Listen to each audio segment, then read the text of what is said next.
Operation ಸಿಂಧೂರ ಪಾಕಿಸ್ತಾನದಲ್ಲಿರುವಂತಹ ಭಯೋತ್ಪಾದಕರನ್ನು ಗುರಿಯಾಗಿಸಿಕೊಂಡು ಮಾಡಿದಂತಹ ಕಾರ್ಯಾಚರಣೆ ಇದು. ಇದೇ ಆಪರೇಷನ್ ಸಿಂಧೂರ ಪಾಕಿಸ್ತಾನದ ಬುಡವನ್ನು ಅಲುಗಾಡಿಸಿರುವಂಥದ್ದು. ಪಾಕಿಸ್ತಾನದ ವಿರುದ್ಧ ಭಾರತೀಯ ಸೇನೆಯ ಪರಾಕ್ರಮ ಸರ್ಜಿಕಲ್ ಸ್ಟ್ರೈಕ್ ಅಲ್ಲ, ಬಾಲಾಕೋಟ್ ಏರ್ ಸ್ಟ್ರೈಕ್ ಕೂಡ ಅಲ್ಲ. ಆಪರೇಷನ್ ಸಿಂಧೂರದ ಕಾರ್ಯಾಚರಣೆಗೆ ಇಡೀ ಜಗತ್ತೇನೆ ಬೆಚ್ಚಿದೆ. LOCಯಿಂದ 383 ಕಿಲೋಮೀಟರ್ ಒಳಗಡೆ ನುಗ್ಗಿ ಭಾರತ ಹೊಡೆದು ಹಾಕಿದೆ. ಪಾಕಿಸ್ತಾನದ 18 ಸ್ಥಳಗಳಲ್ಲಿ ಭಾರತೀಯ ಸೇನೆ ಪರಾಕ್ರಮವನ್ನು ಮೆರೆದಿದೆ. ಪಾಕಿಸ್ತಾನದ ಏರ್ಬೇಸ್ ಮತ್ತು ಉಗ್ರರ ನೆಲೆಗಳನ್ನು ಉಡೀಸ್ ಮಾಡುವಂತಹ ಕೆಲಸ ಮಾಡಿದೆ. 11 ಏರ್ಬೇಸು ಮತ್ತು 9 ಉಗ್ರರ ನೆಲೆಗಳನ್ನು ಧೂಳಿಪಟ ಮಾಡಿದೆ.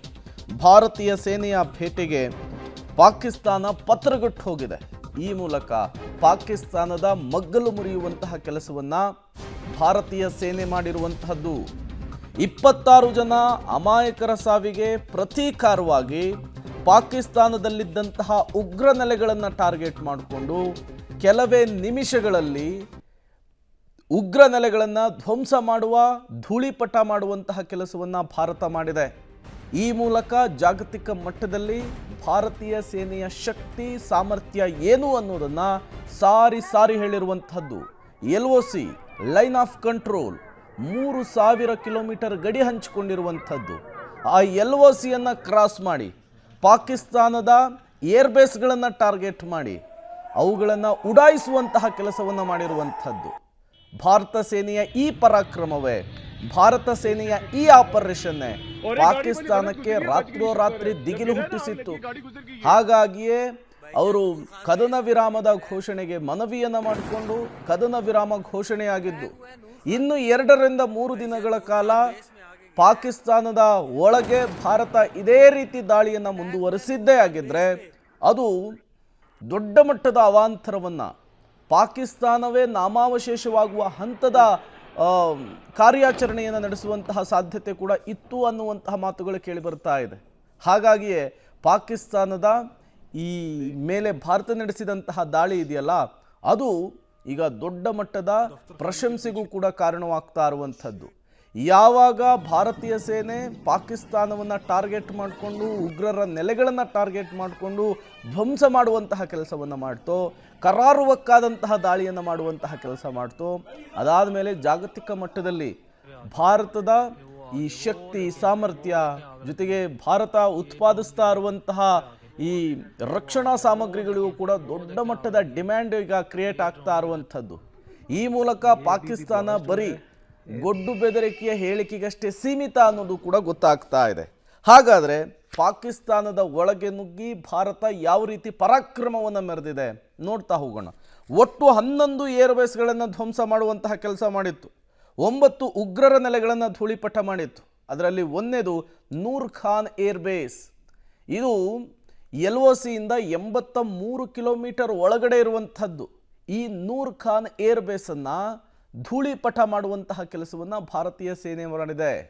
ಇನ್ನು ಸರ್ಗೋದಾ ಏರ್ಬೇಸ್, ಇದು LOCಯಿಂದ ಅಂದರೆ ಭಾರತದ ಗಡಿಯಿಂದ 235 ಕಿಲೋಮೀಟರ್ ಒಳಗಡೆ ಇರುವಂಥದ್ದು. ಪಾಕಿಸ್ತಾನದ ಹೃದಯ ಭಾಗದಲ್ಲಿದ್ದಂತಹ ಏರ್ಬೇಸ್ ಇದು. ಇದನ್ನು ಕೂಡ ರಾತ್ರಿ ಕಳೆದು ಬೆಳಗಾಗೋದ್ರೊಳಗೇನೆ ಪೀಸ್ ಮಾಡುವಂತಹ ಕೆಲಸವನ್ನು ಭಾರತೀಯ ಸೇನೆ ಮಾಡಿದೆ. ಈ ಮೂಲಕ ನಮ್ಮನ್ನು ಕೆಣಕಿದರೆ ಪಾಕಿಸ್ತಾನದ ಯಾವ ಮೂಲೆಗೆ ಬೇಕಾದರೂ ಕೂಡ ರೀಚ್ ಆಗಿ ಹೊಡಿತೀವಿ ಅನ್ನುವಂತಹ ಮೆಸೇಜ್ ಕೊಟ್ಟಿದೆ.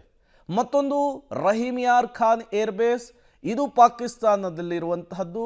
ಇದು LOCಯಿಂದ 190 ಕಿಲೋಮೀಟರ್ ಒಳಗಡೆ ಇದೆ. ಈ ಏರ್ಬೇಸ್ಗೂ ಕೂಡ ಕರಾರುವಕ್ಕಾದಂತಹ ದಾಳಿಯಾಗಿರುವಂಥದ್ದು.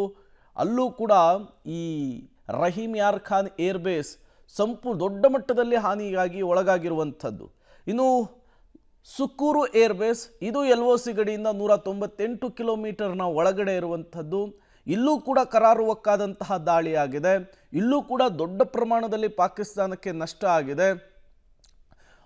ಭಾರತ ಜಾಗತಿಕ ಮಟ್ಟದಲ್ಲಿ ತನ್ನ ಪರಾಕ್ರಮವನ್ನು ಪ್ರದರ್ಶನ ಮಾಡಿದೆ. ಇನ್ನು ಬಾವಲ್ಪುರ್ ಉಗ್ರರ ನೆಲೆ, ಇಲ್ಲಿ ಉಗ್ರರಿಗೆ ತರಬೇತಿ ಕೊಡಲಾಗ್ತಾ ಇತ್ತು, ಅವರನ್ನು ಟ್ರೈನ್ ಮಾಡುವಂತಹ ಕೆಲಸ ಆಗ್ತಾ ಇತ್ತು, ಅವರಿಗೆ ಅಂತ ಒಂದು ನೆಲೆಯನ್ನು ಕಲ್ಪಿಸಿಕೊಡಲಾಗಿತ್ತು. ಇದು ಲೈನ್ ಆಫ್ ಕಂಟ್ರೋಲ್ನಿಂದ ಅಂದರೆ LOCಯಿಂದ 145 ಕಿಲೋಮೀಟರ್ ಒಳಗಡೆ ಇದ್ದಿದ್ದು. ಇದನ್ನು ಕೂಡ ಧೂಳಿಪಟ ಮಾಡುವಂತಹ ಧ್ವಂಸ ಮಾಡುವಂತಹ ಕೆಲಸವನ್ನು ಭಾರತೀಯ ಸೇನೆ ಮಾಡಿದೆ. ಇನ್ನು ಮುರುದಿಕೆ, ಇದು ಕೂಡ LOCಯಿಂದ 30 ಕಿಲೋಮೀಟರ್ ಒಳಗಡೆ ಇದೆ. ಇಲ್ಲೂ ಕೂಡ ಟೆರರಿಸ್ಟ್ಗಳಿಗೆ ಟ್ರೈನಿಂಗನ್ನು ಕೊಡಲಾಗ್ತಾ ಇತ್ತು, ಅವರನ್ನು ರೆಡಿ ಮಾಡುವಂತಹ ಕೆಲಸ ಮಾಡಲಾಗ್ತಾ ಇತ್ತು. ಇದನ್ನು ಕೂಡ ರಾತ್ರೋರಾತ್ರಿ ಧ್ವಂಸ ಮಾಡುವಂತಹ ಕೆಲಸವನ್ನು ಭಾರತೀಯ ಸೇನೆ ಮಾಡಿದೆ. ಇನ್ನು ನಂಬರ್ 7 ರಫೀಕ್ಯೂ ಏರ್ಬೇಸ್, ಇದು LOCಯಿಂದ 198 ಕಿಲೋಮೀಟರ್ ಒಳಗಡೆ ಇದೆ, ಪಾಕಿಸ್ತಾನದ ಒಳಗಡೆ ಇದೆ, ಪಾಕಿಸ್ತಾನದ ಹೃದಯ ಭಾಗದಲ್ಲಿದೆ. ಈ ಏರ್ಬೇಸನ್ನು ಕೂಡ ಛಿದ್ರ ಮಾಡುವಂತಹ ಕೆಲಸವನ್ನು ಮಾಡುವ ಮೂಲಕ ಪಾಕಿಸ್ತಾನದ ಮಗ್ಗಲು ಮುರಿಯುವಂತಹ ಕೆಲಸವನ್ನು ಭಾರತೀಯ ಸೇನೆ ಮಾಡಿರುವಂಥದ್ದು. ಇನ್ನು ನಂಬರ್ 8 ಮುರಿಡ್ ಏರ್ಬೇಸ್, ಇದು ಕೂಡ LOC ಅಂದರೆ ಲೈನ್ ಆಫ್ ಕಂಟ್ರೋಲ್ನಿಂದ 145 ಕಿಲೋಮೀಟರ್ ಒಳಗಡೆ ಇದೆ. ಇದಕ್ಕೂ ಕೂಡ ಕರಾರುವಕ್ಕಾದಂತಹ ದಾಳಿ ಮಾಡುವ ಮೂಲಕ ಮುರಿಡ್ ಏರ್ಬೇಸನ್ನು ಚಿತ್ರಾನ್ನ ಮಾಡಿರುವಂತಹದ್ದು ಭಾರತೀಯ ಸೇನೆ. ನಂಬರ್ 9 ಜಕೋಪಾಬಾದ್, ಇದು 350 ಕಿಲೋಮೀಟರ್ ಒಳಗಡೆ ಇರುವಂತಹದ್ದು LOCಯಿಂದ. ಹತ್ತತ್ರ ಪಾಕಿಸ್ತಾನದ ಆ ಕಡೆ ಎಡ್ಜಿಗೆ ಬರುವಂತಹ ಜಾಗ. ಇದನ್ನು ಕೂಡ ಸಂಪೂರ್ಣವಾಗಿ ಧ್ವಂಸ ಮಾಡುವಂತಹ ಕೆಲಸವನ್ನು ಭಾರತೀಯ ಸೇನೆ ಮಾಡಿರುವಂಥದ್ದು. ಇನ್ನು ಮಲೀರ್ ಕ್ಯಾಂಟ್ ಉಗ್ರರ ನೆಲೆ, ಇದು ಪಾಕಿಸ್ತಾನದ ಒಳಗಿರುವಂತಹ ಜಾಗ. LOCಯಿಂದ 380 ಕಿಲೋಮೀಟರ್ ಒಳಗಡೆ ಇದೆ. ಇಲ್ಲೂ ಕೂಡ ಟ್ರೈನಿಂಗನ್ನು ಕೊಡಲಾಗ್ತಾ ಇತ್ತು ಭಯೋತ್ಪಾದಕರಿಗೆ, ಅವರನ್ನು ಉತ್ಪಾದಿಸುವಂತಹ ಕೆಲಸ ಆಗ್ತಾ ಇತ್ತು ಅಲ್ಲಿ, ಅದನ್ನು ಕೂಡ ಧ್ವಂಸ ಮಾಡುವಂತಹ ಕೆಲಸ ಆಗಿದೆ. ಇನ್ನು ಬೊಲಾರಿ ಉಗ್ರ ನೆಲೆ 282 ಕಿಲೋಮೀಟರ್ ಒಳಗಿದ್ದಂಥದ್ದು, ಇಲ್ಲೂ ಕೂಡ ಟ್ರೈನಿಂಗನ್ನು ಕೊಡ್ತಾ ಇದ್ರು ಟೆರರಿಸ್ಟ್ಗಳಿಗೆ, ಅವರನ್ನು ರೆಡಿ ಮಾಡುವಂತಹ ಕೆಲಸ ಆಗ್ತಾ ಇತ್ತು, ಕಾರ್ಮಿಕರನ್ನು ಭಯೋತ್ಪಾದಕರನ್ನು ಉತ್ಪಾದಿಸುವಂತಹ ಕೆಲಸ ಆಗ್ತಾ ಇತ್ತು. ಈ ಬೊಲಾರಿ ಉಗ್ರ ನೆಲೆಯನ್ನು ಭಾರತದಲ್ಲಿ ನಿಂತ್ಕೊಂಡು ಉಡೀಸ್ ಮಾಡುವಂತಹ ಕೆಲಸ ಆಗಿದೆ. ಇನ್ನು ಸಿಯಾಲ್ಕೋಟ್, ಇದು ಪಾಕಿಸ್ತಾನದ ಒಳಗಿರುವಂತಹ ಜಾಗ, LOCಯಿಂದ 15 ಕಿಲೋಮೀಟರ್ ದೂರದಲ್ಲಿರುವಂತಹ ಜಾಗ. ಇದನ್ನು ಕೂಡ ಪಕ್ಕಾ ಟಾರ್ಗೆಟ್ ಮಾಡಿಕೊಂಡು ಉಡಾಯಿಸುವಂತಹ ಕೆಲಸವನ್ನು ಮಾಡಿದೆ. ಅದು ಬ್ರಹ್ಮೋಸ್ ಆಗಿರಬಹುದು, ಬೇರೆ ಬೇರೆ ಅಸ್ತ್ರಗಳನ್ನು ಪ್ರಯೋಗಿಸುವ ಮೂಲಕ ಪಾಕಿಸ್ತಾನವನ್ನು ಧೂಳಿಪಟ ಮಾಡುವಂತಹ ಕೆಲಸ ಆಗಿರುವಂಥದ್ದು. ಇದೇ ರೀತಿಯ ದಾಳಿ, ಇದೇ ರೀತಿಯ ಅಟ್ಯಾಕ್ ಇನ್ನೂ 2-3 ದಿನಗಳ ಕಾಲ ಮುಂದುವರೆದಿದ್ದೇ ಆಗಿದ್ರೆ ಇಡೀ ಪಾಕಿಸ್ತಾನವೇ ಧ್ವಂಸ ಆಗ್ತಾ ಇತ್ತಂತೆ. ಆ ಪ್ರಮಾಣದಲ್ಲಿ ಭಾರತ ದಾಳಿಯನ್ನು ಮಾಡಿರುವಂಥದ್ದು ಪಾಕಿಸ್ತಾನದ ಒಳಹೊಕ್ಕು.